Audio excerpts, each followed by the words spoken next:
Hey guys, how's it going? Welcome to Naijaguy Reviews, and I'm your boy Udo.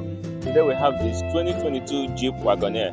This is a 6.4 liter V8 pushing out 471 horsepower and 455 pound-feet of torque. So we're gonna give you a quick in-depth review of this vehicle, show you the engine, what's pushing this beast, the interior space, and everything you need to know about this vehicle on the market for a nice giant American family hauler. Is this the right car for you?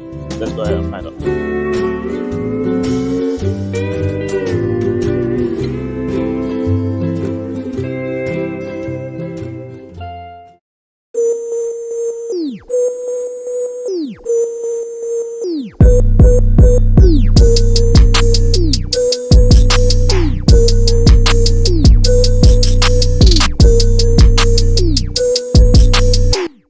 Starting from the front of the vehicle, what you see is the sheer huge size of this car. When this thing is coming up from behind you, you definitely know what it is. So when you look at this, you see the Jeep corporate grille. It has like these 7 blocks right here making it a Jeep, and then it is huge, of course, because it's on a Wagoneer. And then you come down to the bottom, you see these air intakes here, which is also housing the parking sensors and the cruise control, the adaptive collision control, the sensor in the front. So that is housing it. So what Jeep has done here is like they have integrated chromes in every part of this vehicle. So you see it at the bottom, you see it over here, you see it by the headlight housing, of course, on the Jeep corporate grille, and the sign, the Wagoneer, that is embedded on the hood is also in the same chrome finishing. So like I said, this is a huge vehicle. When it's coming from behind you, you will know what it is.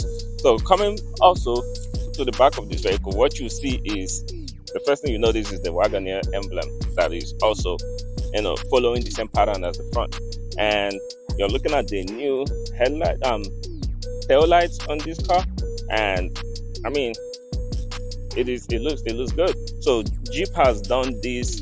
They have also followed the whole LED strip on the back of the car, so it's kind of like a continuous light, but this is how this is. When you look down here, this is housing the tow hitch, and it's capable of towing about 7,000 pounds of weight.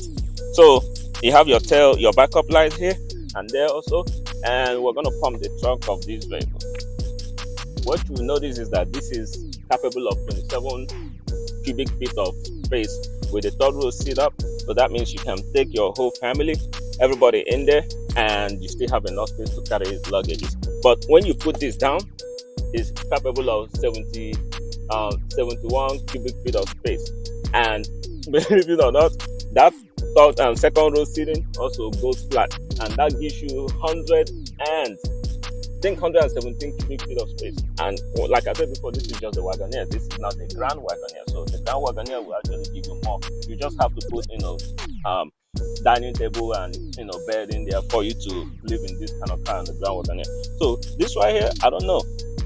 This is big enough, for whatever you want to do. But if you think it's not big enough for you, then we'll show you where the Grand Wagoneer is. You can also buy that. So we're gonna go ahead and close this trunk. So this actually got me confused before. I'm used to the trunk closer, the button here, but for this Jeep, it is right here on the side. And you also have your seat holder there, the buttons to collapse the seats down there.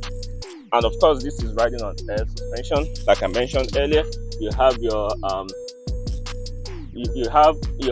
cigarette lighter and your power adapter in there, which is also good. So we're going to see, I got confused again. We're going to go ahead and close this.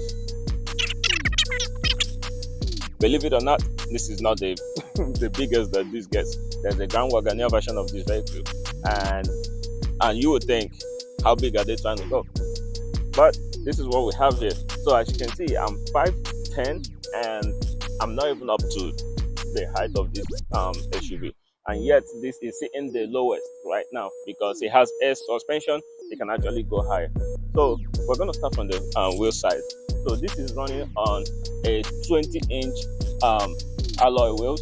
So the tires right here is 275, 55 out 20, and of course this is an all-wheel drive. So you know that it's gonna get you out of any sticky situation that you might find yourself. So this is a huge SUV. This is a huge family SUV. This is about, I believe, eight people inside.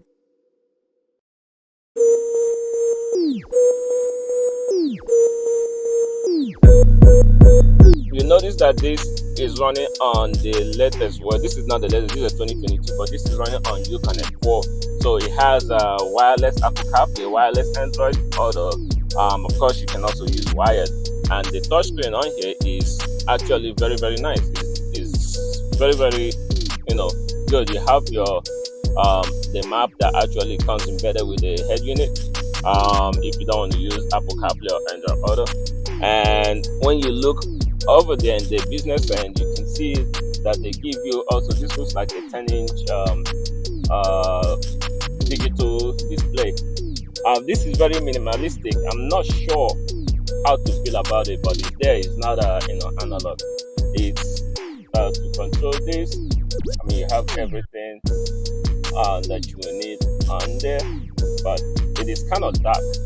So it's not like Audi's digital display or the one what Mercedes is doing, or even Cadillac. I feel like those are a little bit, would I say, better than this? That's my opinion, of course, but this still gives you everything that you need. And you come back to the drive select right here. You have your height adjustment right here, so you can put this on the highest. And this car, I don't know if you can see it, but it's really elevating right now. So you have your 4 low drive mode on there. So that means that you're gonna be able to get out of any sticky situation. So you also have rock on here. You have your sand, rock, snow, and sports. These are all the drive modes that you can get on here. So you have your drive assist on here. You have your park assist also. You have your start and stop, auto start and stop button if you want to turn that off. So like I said, this vehicle is capable of towing over 7,000 pounds, and you have your tow and haul button right there. So Jeep has given you everything that you need over here, which is very good. This currently does not have a panoramic sunroof or even a sunroof. This is, of course, one of the fleet vehicles. So for your trunk popper, you have it right here. So you can pop the trunk on there and also close it as well. You have your light. I mean, everything, the material and finishing touches in this vehicle, everything feels nice. It feels on par with what Cadillac is doing. Although I feel like Cadillac is a little bit much softer because that's what they're going for. But this, I don't think you'll complain at all with this. You have your heated seat. You have your cool seat also on this vehicle. And I believe everything is 3-stage. 3-stage cooled and 3-stage heated, which is great. So you can warm your buttons up on cold weather and cool them off on hot weather. You can turn off the screen if you're tired of looking at that. This vehicle also has a heads-up display. I'm going to go around to the driver's side so you can see what I'm talking about. Like I was saying before, the vehicle was on its lowest setting, but now on the highest. Man, I feel like I need a couple of ladders to get up there. But looking at this is actually a very nice driving position. So you have the flat bottom steering on here. You still have those nice finishing. This is leather steering, so it's soft. And you have the wood finishing on here and the metallic looking accent finishing right there. You have the huge badge. It doesn't say Jeep on here, but it says Wagoneer because this is a luxury SUV. And of course, you have your Alpine speakers, and the sound system on this vehicle sounds amazing.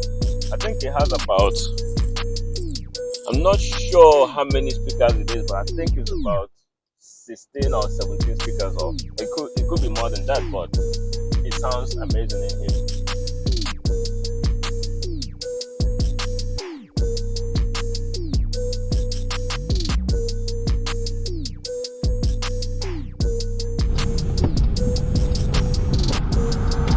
So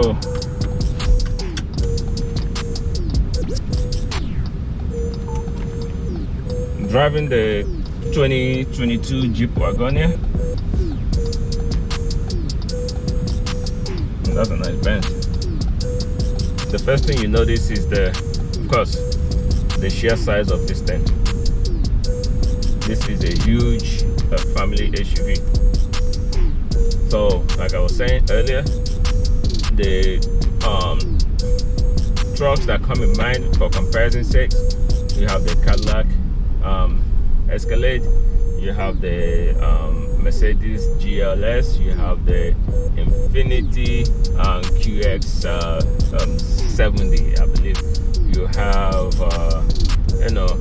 the GMC Yukon Denali. You have, of course, there's a bigger Wagoneer that's that you can also buy if you don't believe or think that this is big enough. But this thing is over 5,000 pounds, and when you are driving it, you can definitely feel it. And when you step on the brake, you definitely feel the size. There's a sports mode in this car. Let's put it in sports. So right now it's in sports.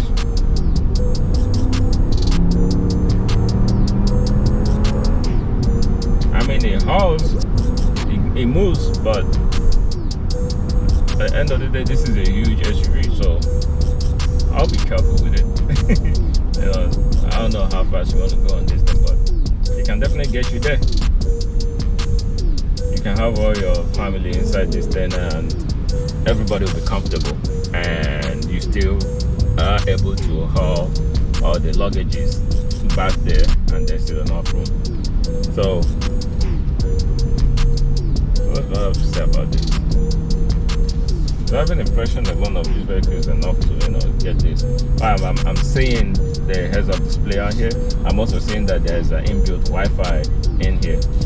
I mean, wow, this is nice. The heated seat and the cool seat. The cool seat is on right now, and this is good. This is a good SUV. So price range of this vehicle, the regular Wagoneer, it starts from I believe it was $54,000, and by the time you spec it up, you can go up to 70 something thousand dollars. But the Grand Wagoneer, I believe, starts from that 70 and goes all the way. You can get a Grand Wagoneer with everything, all the bells and whistles, and by the time you finish, you're looking at 90 something. I think it's shared almost at 100,000 if not more.